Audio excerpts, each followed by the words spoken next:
La La Land is written and directed by Damien Chazelle and stars Ryan Gosling and Emma Stone.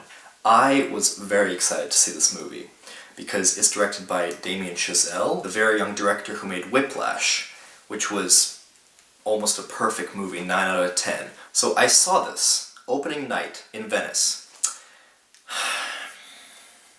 It was very, very bad.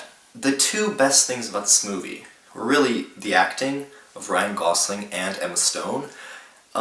Stone is always very good. Ryan, he's good sometimes he's not amazing, but in this movie, just his facial expressions of just him just subtly smiling throughout almost the entire movie was just perfect.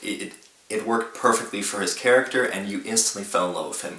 With Emma, you fall in love with her because she's Emma, so that's good. The second thing that was very good about this movie, or maybe not very good, but was good, was the colors and the cinematography. The colors were, not like, for example, The Archers, but the colors here were well placed, and the cinematography was very beautiful. It was very widescreen. It was just beautiful to look at. However, La La Land was actually, besides these 2 points, it was very, very bad. First of all, it was not interesting to watch, primarily because the story is about Ryan Gosling, who's a pianist in Los Angeles. He falls in love with Emma Stone, who's an aspiring actress.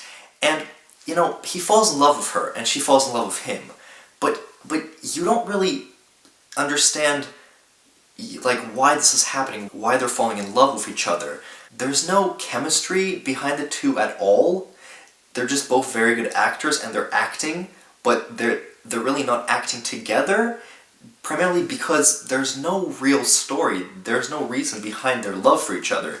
Because of this, you weren't interested in their story at all. You just saw it, and if you liked the acting and the colors of the movie, you had to accept this fake love, this no chemistry love. You just had to accept it. And I guess if you accepted it, the movie was quite good for you. But if you didn't accept it because there was nothing to accept, because it was just there's their love, there's no reason behind it whatsoever, no subtleties or anything, just there's the love, that's it.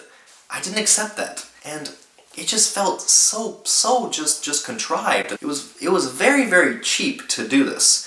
And so this is basically the entire story. So this movie was supposed to be an homage to 50s musicals, to 50s Hollywood musicals, and the dancing was awful. I'm pretty sure that Ryan and Emma can dance, if they're taught how properly, but just in this movie, there are about 2 dance scenes, and the dancing is so weak and pathetic. Just honestly, watch Fred Astaire and Ginger Rogers, and then you'll see what real, cinema dancing is like.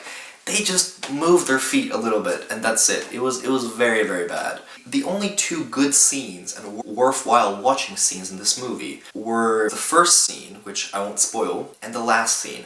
I can talk about the last scene of it. So basically, throughout this entire movie, you don't care about Ryan and Emma at all, and then suddenly, at the end, it really felt like Damien remembered that he just made Whiplash, so he had to make this movie good.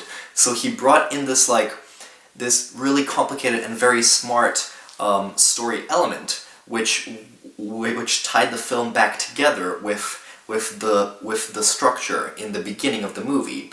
And then it was okay, so this is happening now. You completely wake up. You're like, whoa, this is going in an insane direction, and it starts to get very interesting and actually emotional. The first time ever I actually felt something in this entire movie. And that was perfect. That was amazing. Now, if the entire movie could have been this interesting, had this really complex structure, would have had good, musical numbers with actual dancing, not just, tiny movements of feet, which were very bad, and had an actual, meaningful and complex depth of a relationship between Ryan and Emma, and why and how they actually feel for each other in their love for each other, like, for example, Eternal Sunshine of the Spotless Mind, where you actually feel something. If you had felt something for these 2 characters, then, with all these elements that could have been so much better, then the film would have been amazing.